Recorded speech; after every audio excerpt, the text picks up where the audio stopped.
Hello everyone. So ito yung part 2 ng ating kinematic equations na topic. So let's have a recall. Ito yung mga limang formula or kinematic equations na gagamitin natin. Second, acceleration is always constant.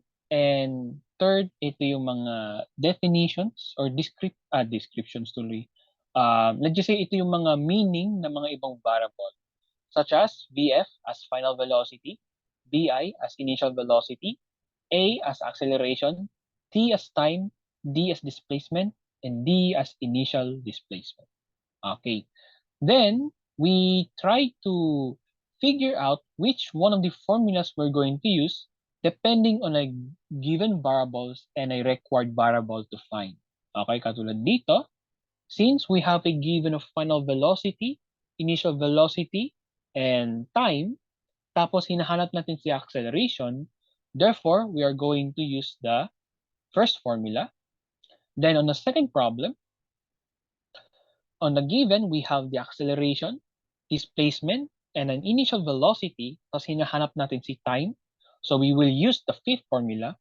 Then last but not the least, sa third natin problem, we have a given of final velocity, initial velocity, and acceleration, tapos hinahanap natin ay displacement. So we use the second, what do you call this one? Second formula. Now, these are basically the easy ones because meron ka ng given, meron ka ng kailangan mong hanapin. Now, the problem here is what if we have some real life problems or situations? Just like this one. So, ano kayang gagawin natin dito? Okay? Okay, so I just copy-pasted the formulas natin tapos ilagay natin siya dito. Pero guys, I think it's better if you're going to memorize these formulas because I don't think the teachers or if you're in the college, your professor or lecturer ng topic dito ay di kayo yata pabigyan ng kopya ng formulas. Rather, you're just going to memorize it instead. So I recommend you to memorize these formulas. Anyways, let's now begin.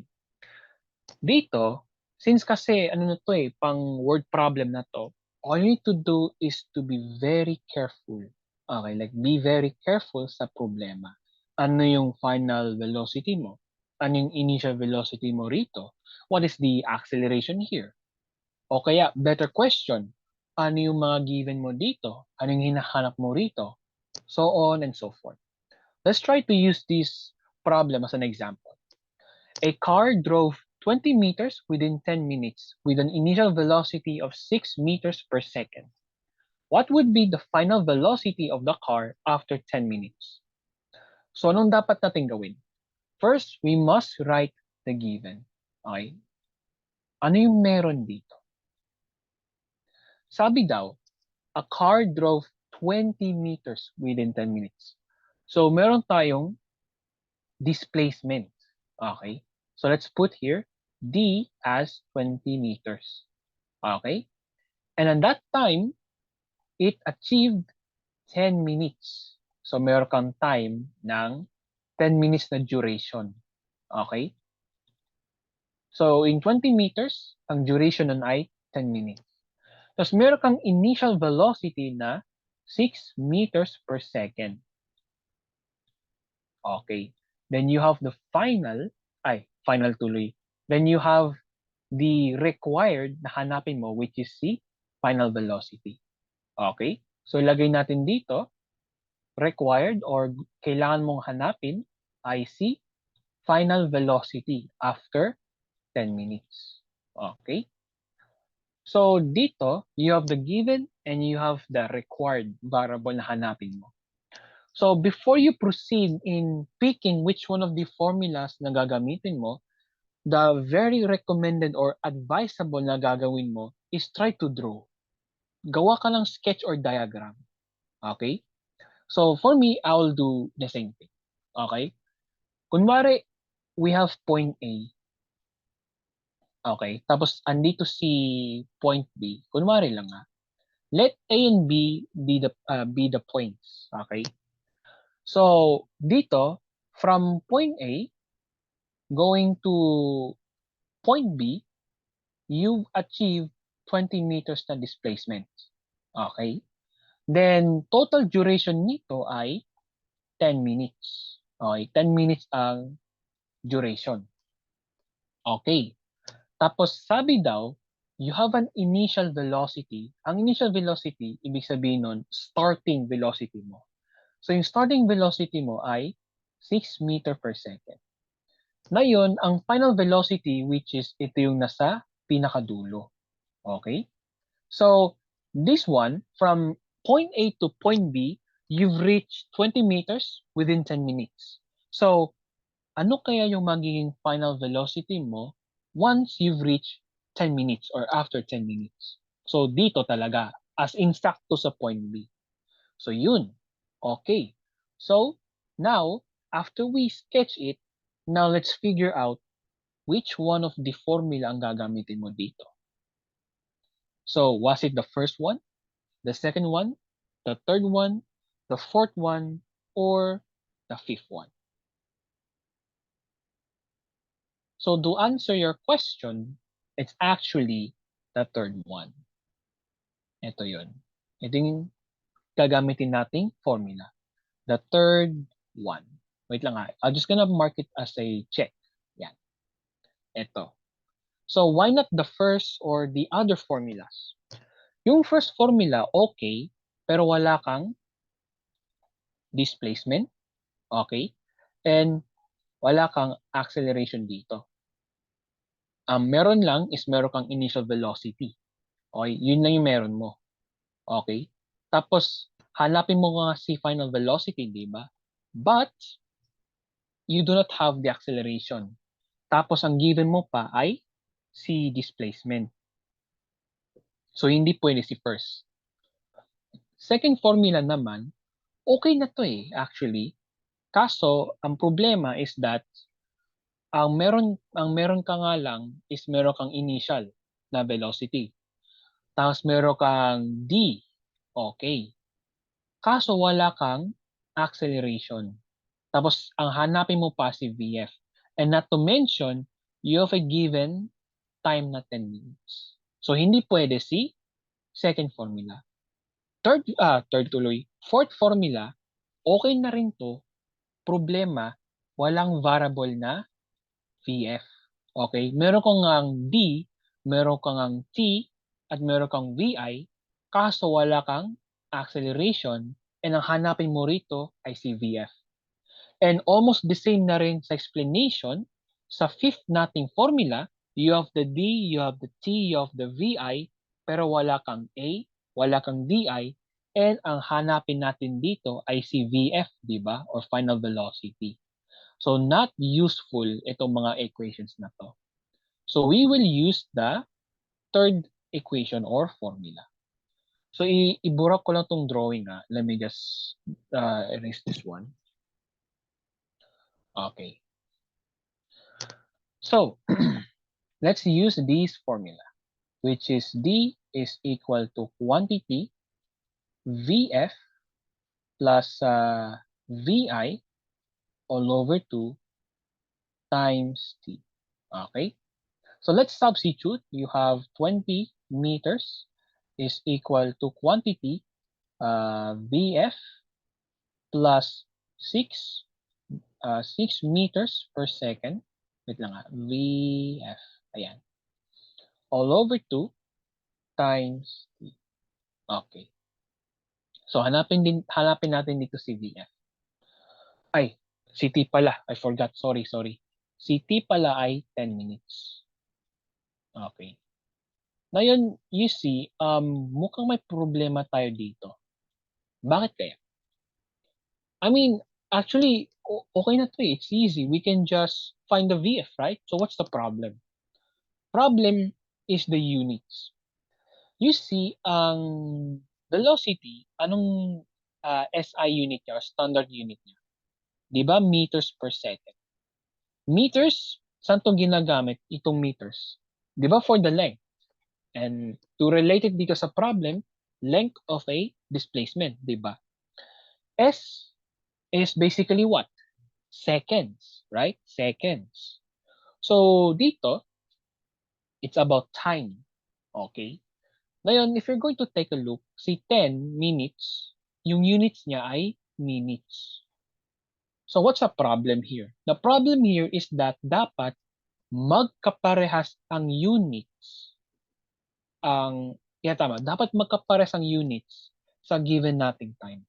So 'di ba, meron tayong meters per second, 'di ba? Meters per second. So ibig sabihin nun, yung time mo dapat ito ay naka-seconds. Dapat. Or, kabaliktaran, if gusto mo minutes siya, then dapat dito, itong meters per second mo, dapat gawin natin siyang meters per minute. So, to answer that question, we need to convert that unit either in seconds or in minutes. So, mamili ka. Which would you prefer? Convert seconds to minutes para hindi mabago si 10 minutes? Or let's convert minutes to seconds para di natin kailangan baguhin si 6 meters per second. So for me, ang gagawin ko na lang para di na ako mahirapan is I will convert 10 minutes into seconds. Okay? Let's convert 10 minutes into seconds. So, I'm gonna use different pen color para di tayo mahirapan. And since kasi, tawag nito, nagamit natin tong space and yung formula, I'm just gonna erase this one, ha? Don't worry, you can go back or, pass backward para makopya mo yung formula dun sa notes mo or you can just screenshot it if you like to. So let's use this as a space dito to convert 10 minutes into seconds. So 10 minutes. We must convert 10 minutes to seconds. So paano kaya to? So we all know that in 1 minute is equivalent to 60 seconds. Diba? So that means 10 minutes magiging 10 minutes times 60 seconds all over 1 minute. Okay? Ayan. So dito, we can cancel the minutes. Tapos, once we multiply them together, yung units mo ay magiging seconds. So here we have 10 times 60 seconds all over 1. So you have 600 seconds. So in 10 minutes, you have 600 seconds. Okay. So therefore, we can change 10 minutes into 600 seconds. Isulat ko siya dito, ha? 600 seconds.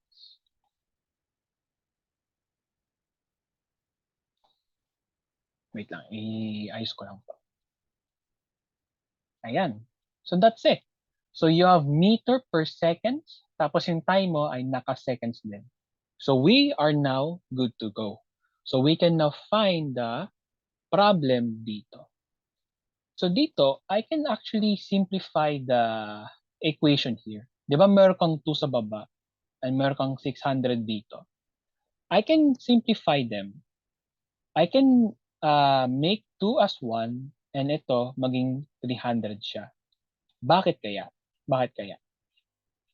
Because 2 and 600 are both divisible by 2. At yan yung greatest common factor nilang dalawa, which is si 2. Okay? So, simplifying them both, si 2 magiging si 1 yan. 2 divided by 2, which is yung GCF mo or greatest common factor, you will have 1. So magiging cancelled 1 na siya. And then itong si 300, itong si 600 seconds, magiging 300 seconds siya. So paano? Ganon din ginawa ko kay 2.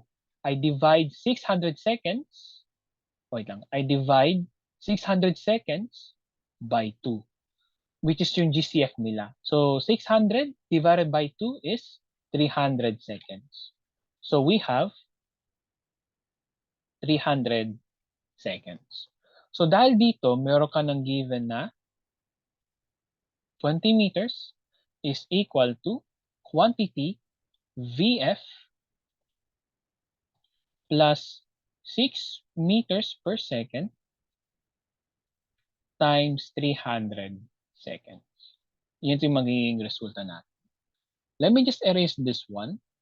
Okay, you can just pass backward if you want to know how did I convert 10 minutes into seconds. Let me just, i-ayos ko lang to ha. Let me just arrange this. Okay, ayusin ko lang to ha. Okay, wait lang. That's it. Wait lang ha, for a second. Sensya na po. Ayan. Let me just erase this one. Okay, there we go. So, given, tapos required. Ayan, that's it.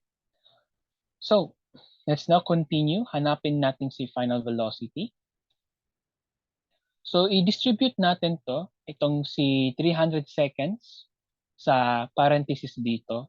So, we have 20 meters is equal to 300 seconds times VF plus 300 seconds times 6 meter per second. So, ganito maging tsura niya. 6 meter per second times 300 seconds. So, to simplify further, let me just copy this one for a moment. 6 times 300, ang resulta nito magiging 1,800 meters. Okay, 1,800 meters ang resulta. If you're asking, paano naging meters to? It's because when you multiply, ito i-copya ko lang to when you multiply meter per second at saka si seconds, which is ito yun, ganito magiging tsura niya. Meter all over seconds times seconds. Since meron kang seconds sa baba at saka sa taas, pero nasa kabila nga lang, so we can cancel them. So ang resulta magiging M na lang. So therefore, magiging units mo ay cm. Then, 600 times 300, 600 times 300. 6 times 300, you will have 1,800. So, ito na yung maging sagot mo. So, that's it. Now, we can find the final velocity easily. So, transpose 1,800 meters to the left, you will have 20 meters minus 1,800 meters is equal to 300 seconds times the final velocity or VF. Okay? So to simplify natin sa kaliwa, 20 minus 1,800, you will have negative 1,780 meters. Ayan. So ikopya ko lang yung kanan. Now, what we can do here is to get our final velocity, naku, wala akong space, I'm just gonna erase the solutions above. So if you want to know the solutions, just go back, ha? So let me just erase this one. Okay, then let me just copy this. Hindi, copy, i-move ko lang to sa taas. Ayan. So, sorry po. Ayan. So to get our final velocity, i-divide natin si 300, divide natin tuloy. Divide natin both sides by 300 seconds. Ayan. So magiging ganito yung magiging itsura niya. Negative 1,780 300 seconds. So now let's get our final answer for this. So negative 1,800 meters divided by 300, we will have approximately 5.9, tama ba ako? Yeah, 5.9 meters per second. That is your final velocity. Or, kung gusto mong gawin mong 2 decimal places, magiging negative 5.93 meters per second. Yan. So, either of the two, para naman silang tama. Just that, iba nga lang yung decimal value nila. So, yeah. That's it. That's basically how you get the final velocity dito sa problem natin dito. Okay? If you're wondering kung paano naging meter per second, 'di ba kasi kanina meron kang meters tapos meron kang second dito, 'di ba? Which is meter all over second, which is the same as meter per second. Parang may slash siya sa gitna, alam mo yung diagonal na slash or diagonal na line. So ganun 'yun. Okay? So yeah, that's it. Let's try other problems. How about this one? Suppose there is a cyclist on the road. It starts accelerating from its stationary position to a final destination. At 1 minute, the cyclist reached 0.5 kilometers. What is the velocity when a cyclist reaches 0.5 kilometers? If the total distance covered from its stationary position to a final destination is 5 kilometers within 5 minutes, then what would be the constant acceleration? So, eto para di kayo mahirapan kasi ito parang ano na 'to, parang ang dami pang mga condition, 'di ba? So, let's sketch, okay? Let's try to sketch. So, imagine natin from point A tapos papuntang point B. So, sabi daw merong cyclist sa isang road and it starts accelerating from the stationary hanggang final destination. So, let point A be the stationary position or yung starting position kumbaga or in other words, resting position. Then si point B, siya yung final. Okay, siya yung final. Kumbaga, the end na or end point ng destination. So dito raw in what do you call this one? In whole distance covered daw from stationary up to the final destination is 5 kilometers in total within 5 minutes. So big sabihin nun, from stationary papuntang final, you achieve, the cyclist achieved 5 kilometers. And yung buong duration yun ay 5 minutes. Okay. Then dito, let's try to estimate the distance here. Wait lang gamit lang ako ng ibang color. Okay. So dito, I think light green. Yeah, green. Dito raw, at 1 minute, the cyclist reach 0.5 kilometers. Assume natin na from point A going this point, itong point na to, this point right here, you achieve 0.5 kilometers within 1 minute. Okay? Dito sa sa green boundary dito from point A going to this line right here, you achieve 0.5 kilometers within 1 minute. So dito raw, we have two question Number one is, what is the velocity when a cyclist reach 0.5 kilometers? That's number one. Number two, if the total distance covered from a stationary to final is 5 kilometers within 5 minutes, wait lang sorry po, within 5 minutes, then what would be the constant acceleration? So dalawa ang hahanapin mo rito. Pero let's start first with the green line, which is the velocity. What is the velocity when the cyclist reach 0.5 kilometers? Okay, dito muna tayo magsimula sa first problem para di tayo magkalito-lito. Okay? So first, para sa first problem natin, ilagay natin yung mga given. So sa given, first is meron kang 0.5 kilometers, di ba, in 1 minute. So, ilagay natin dito. D is equal to 0.5 kilometers. Okay? Then dito, sa time, its duration is 1 minute. Ano pa kaya? Are there any given pa? Meron pa actually. Kasi, di ba, the cyclist going to accelerate from the stationary hanggang final. Meaning, starting, going to the final. So, syempre, pag start, which is nasa stationary position, hindi siya gagalaw, di ba? So, dito sa distance between point A hanggang dito sa line na to, which is ito, nung binilugan ko, it reaches 1 minute ang duration and a distance of 0.5 kilometers. So, anong ibig sabihin nun? Ibig sabihin nun, you started from the very start, stationary position.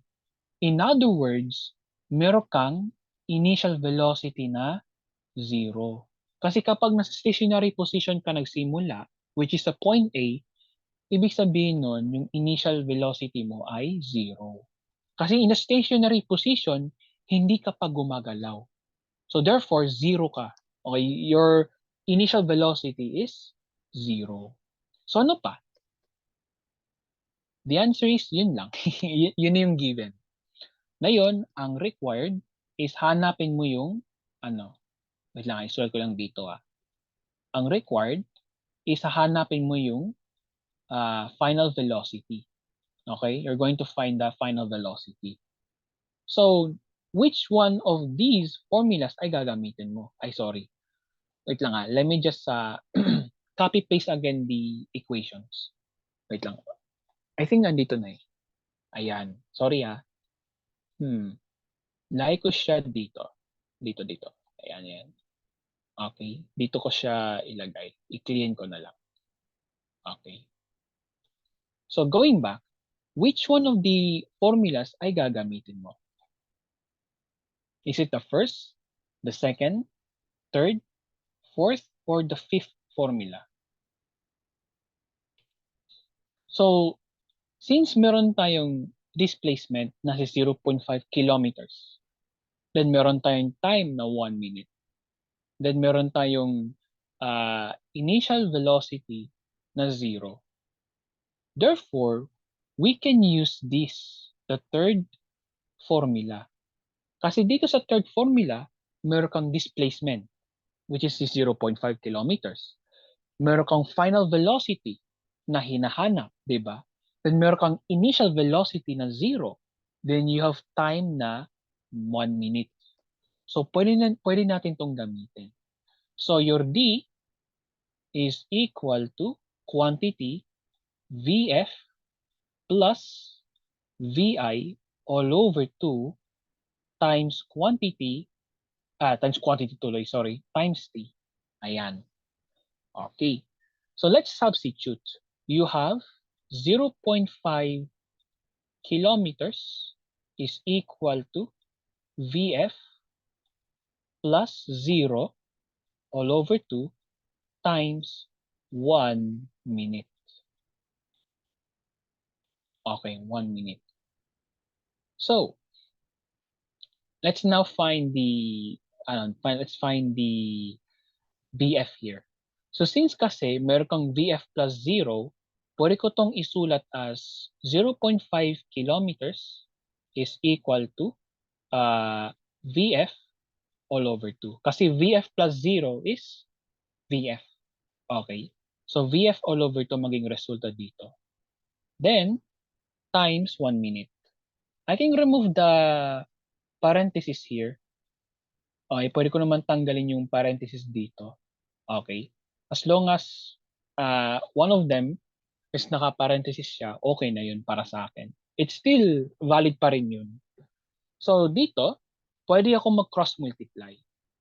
Kumbaga, I can multiply 2 dito sa kaliwa. So, what happens here? I will have 2 times 0.5 kilometers is equal to, wait lang, usog lang ako konti sa kaliwa. Sa kanan para, sorry. 2 times 0.5 kilometers is 0 times 0.5 kilometers is equal to VF times 1 minute. Ayan. So 2 times 0.5 kilometers, we have 1 kilometers. Okay? Then is equal to VF times 1 minute. So para makuha ko si VF or final velocity, let's divide both sides by 1 minute. So our answer here is 1 kilometer per minute. That is now our final velocity. Pwede na to as your final answer. Pwede naman. If you guys are wondering, di ba dapat ang velocity, ang standard unit niya ay meters per second or meter per second? Katulad dito, meter per second, di ba? So, pwede ba si kilometer per minute? The answer for that one is yes, pwede naman. Kasi ang velocity, kasi if you guys don't know, wait lang wala kasi akong space. Let me just write it above. Okay. If you guys don't know, ang speed kasi at saka velocity, they have the same formula. Hindi, almost the same sila. Okay? Kasi meron siyang d all over t. Okay? So for the velocity, you have displacement all over time. And di bang displacement, ang units niya pwedeng kilometer, meters, centimeters. Kasi ang displacement, ang ginamit ng unit ay pang-length talaga. Kumbaga, by meters, by inches, by foot, by miles. Pwede yun. On the other hand, yung t sa baba, ano siya? Yun yung orasan talaga. So, pwedeng days, pwedeng hours, pwedeng minutes, pwedeng seconds, pwedeng year. So, therefore, ang unit ng velocity ay meron kang, ito, on the numerator, meron kang units na pang-length, okay? Units na pang-length dito. Kunwari, yun nga yung meters, kilometers, ganyan. Then, sa baba, time, dapat meron kang units dito na time. So it could be seconds, it could be minutes, it could be days. So for example, 3 inches per second, 4 centimeters per hour. Ano pa? 3 kilometers per hour. Okay. Wait lang, bakit may R? Yeah. So that's it. So ito, pwede rin tong as a unit for the velocity. Pwede naman. Pero if you're asking me, what is the standard unit? Yung SI unit niya talaga, like the standard. Then, yung standard niya ay meter per second talaga. The standard unit niya ay meter per second talaga. So, if you want to convert kilometers per minute into meter per second, wala akong problema. We can do that actually, okay? So you can leave this as your final answer, or we can convert it into meters per second. Okay? So let me pause this one. Then let's convert kilometers per minute to meters per second. Okay, so going back. So ito, first, we will rewrite this one in this way. 1 kilometer all over hour. Pag ganito siya. Para siyang naka-fraction. By the way, kung mapapansin nyo, di ba yung sulat ko HR or H for hours? Or, wait lang, bakit hour? Ay, mali pala ako, minutes pala to. sorry, minutes pala. Kilometer per minute. Ayan. Ayan, there you go. Sorry. By the way, if you're going to notice, di ba, kung mapapansin mo, mayroon akong sinunod na H or HR. They are just the same. Okay, they both mean hours. Okay, or basically in Tagalog, oras. Okay, like 1 o'clock, 2 o'clock, 3 o'clock, and so on and so forth. Okay? So, ang goal natin is to convert this unit, kilometers per minute, into meters per second. Ito yung goal natin. Ang tanong is paano? First, pili ka muna which one would you like to convert. kilometer or minute? Which one would you like to convert? So let's convert kilometers muna. Para sa akin, I think it's easy i-convert ko muna si kilometers into meters. Okay? So let's convert kilometers to meters. Recall natin, isang kilometer is equivalent to 1,000 meters. So therefore, I will have 1 kilometer per minute times 1 meters, 1,000 meters all over 1 kilometer. So mangyayari dyan, makakanta si kilometer and you will have 1, paano ko ba ito isulat? 1, paano ko ba ito isulat? Sabi natin, ganito siya. 1 per minute times 1,000 meters. Okay, all over 1. So if you're going to multiply them directly, magiging 1,000 meters per minute na yung sagot mo. Or ganito na siya. 1,000 meters per minute. Ganito yung itsura niya. So okay na, you convert kilometers to meters. Ngayon, we will now convert minutes into seconds. Okay? So let me just erase this one. Sorry, wait lang ha. Let me just erase this one. Okay? For a while. Then let me just copy this. Okay. Ayan. So now let's convert minutes to seconds. So paano kaya? So dito, we all know that si 1 minute is equivalent to 60 seconds, di ba? 60 seconds. Therefore, meron tayong 1,000 meters per minute times 1 minute all over 60 seconds. Okay? 1 minute all over 60 seconds. So dahil dito, makakancel dito si minute, yung mga minutes. Hence, you have 1,000 times 1 all over 60 seconds. So ganito maging tsura niya. 1,000 all over 60 seconds. Ganyan na yun. Hindi, sorry. Meters pala to. 1,000 meters. Sorry, nakalimutan ko. So 1,000 meters divided by 60, you will have approximately 16.67 meters per second. Yan yung magiging sagot mo rito. 16.67 meter per second. So yun, that's it. Okay? You have an answer of 16.67 meter per second. So ibura ko lang to for a while. So you have two answers pagdating sa first question. It's either 1 kilometer per minute or approximately 16.67 kilometers. So that's it. We're actually done sa first question.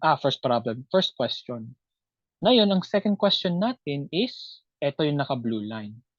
If the total distance covered from its stationary position, from its stationary position to the final destination is 5 kilometers within 5 minutes, then what would be the constant acceleration?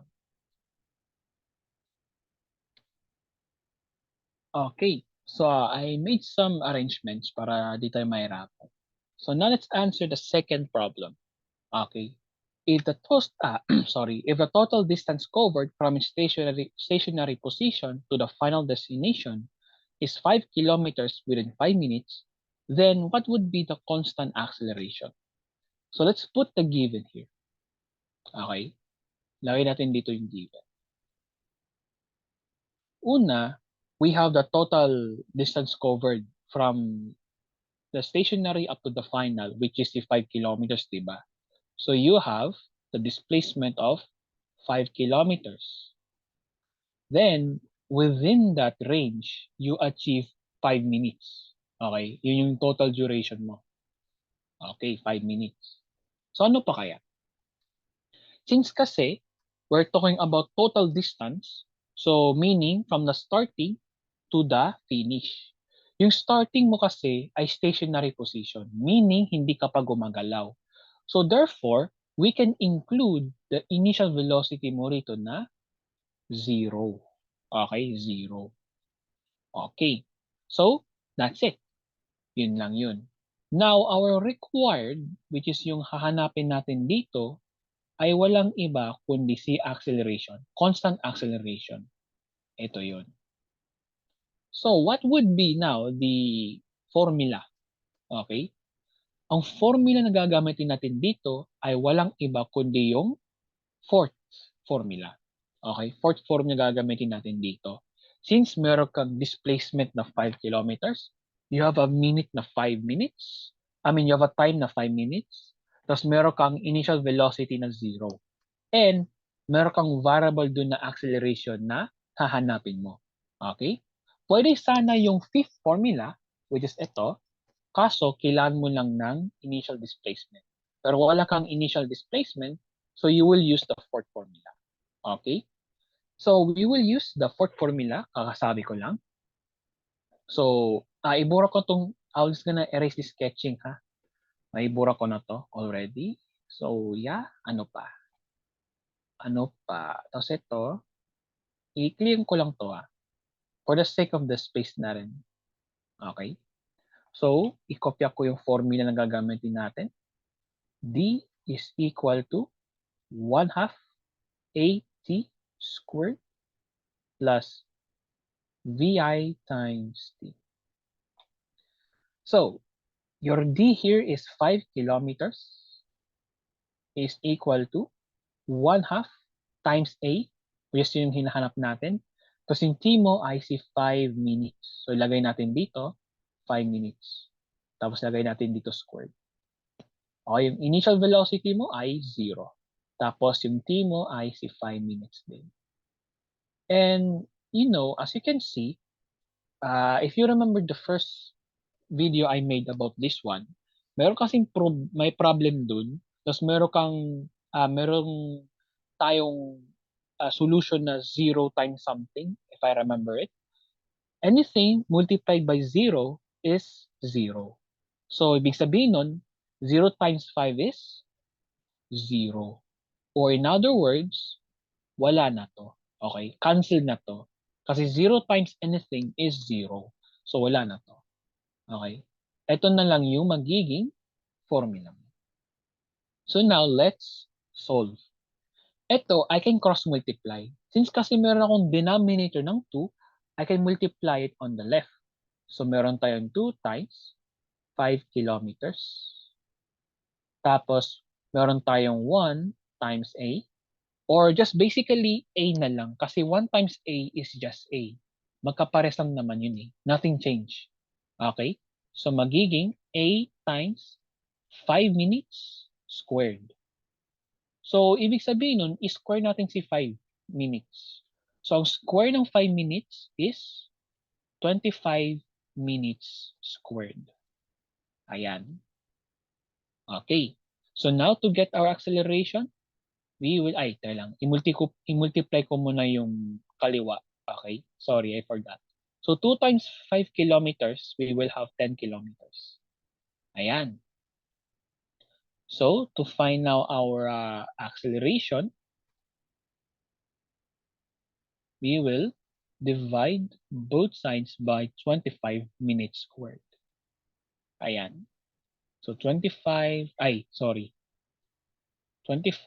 minutes squared. So, our answer here, this would be 10 kilometers all over 25 minutes squared. is equal to A. Now, let's get the exact or at least yung approximate value niya. You will have exactly 4 kilometers per minute squared. Okay, minutes squared. Yan yung sagot mo rito. So that's it. That is your final answer. However, anong sabi ko kanina? Hindi. Actually, what do you call this one? Ano yung sabi sa given? Ang sabi sa given, what would be the constant acceleration, di ba? Tapos, meron kasing parenthesis dito. Nakalagay, meter per s, meter per s, tapos may pa ganun, tapos may 2, di ba? Kumbaga, meter per second squared. So, dapat ito yung units mo. So, kagaya ng ginawa natin sa first question, the way how we convert kilometers per minute to meter per second, similar din ang gagawin natin dito. We will convert kilometers per minute squared to meters per second squared. Yan ang gagawin natin. So, because of that, let's rearrange muna yung solutions natin, ha? Para i-convert natin si kilometer per minute squared to meter per second squared. Okay. So, meron na tayong ganito. This is now our answer. By the way, minute squared to kilometers per minute squared. Okay, minute squared. Hindi minute squared ha. Minute squared siya. Forgive me. For 0.4 kilometers per minute squared. Hindi minute squared ha. Okay. So let's go. Meron tayong 0.4 kilometers all over minute squared. Ngayon, you have to pick which one would you like to convert first. So for me, I'll start the simple one, si kilometers. Okay? Sabi daw, di ba nga meter per second squared. So let's convert kilometers to meters. So kagaya kanina, 1 kilometer is equivalent to 1,000 meters. So we will have times 1,000 meters all over 1 kilometer. Wait lang Yan, 1 kilometer. So, mangyari dyan, makakancel si kilometers, yung mga kilometer, we will have 0.4, 1 all over minute, ano na to ganito na lang, 0.4 per minute squared, I think that's far better, per minute squared, times 1,000 meters. Okay, all over 1. So if you're going to multiply them directly, you will have 400 meters per minute squared. So ayan, you convert kilometers per you convert kilometers per meters na. Ngayon, ang problema na lang is i-convert natin si si minute to seconds. So let me just erase this one. Wait lang let me just erase this. Okay, there you go. Lagay natin siya dito. Ayan. So let me rewrite it in this way. 400 meters all over minute squared. So dito, we're going to use minute to second kasi nga ko-convert natin si minute to second. So basically, 1 minute is equivalent to 60 seconds, right? So therefore, magiging times 1 minute all over 60 seconds.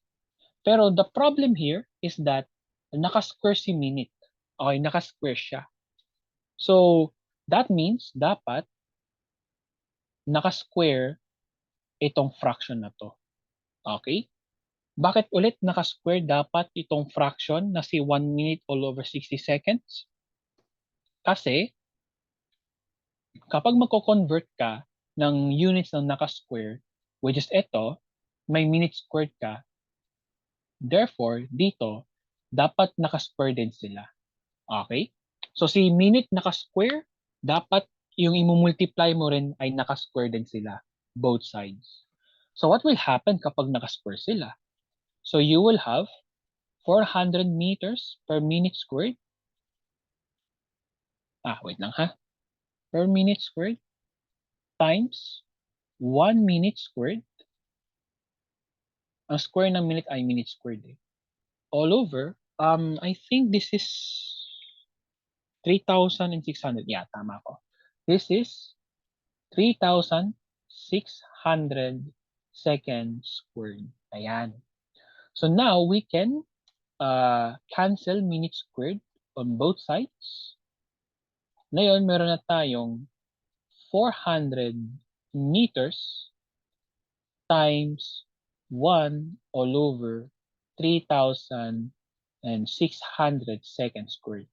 So we will have 400 meters all over 3,600 seconds squared. So 400 divided by 3,600, you will have approximately 0.1 meter per second squared, or in two decimal place, 0.11 meter per second squared. So, ito na yung magiging final answer mo. Okay? So, with that being said, the constant acceleration, wait lang. Okay. Sorry, just making sure. Okay. So, yung constant acceleration natin is 0.1 meter per second squared, or 0.11 meter per second squared. Okay? So that is for this video. Now, we can continue this one sa next part nating video. Okay? So two more questions. All right? So thank you once again, and I hope you have learned something in this video. See you soon.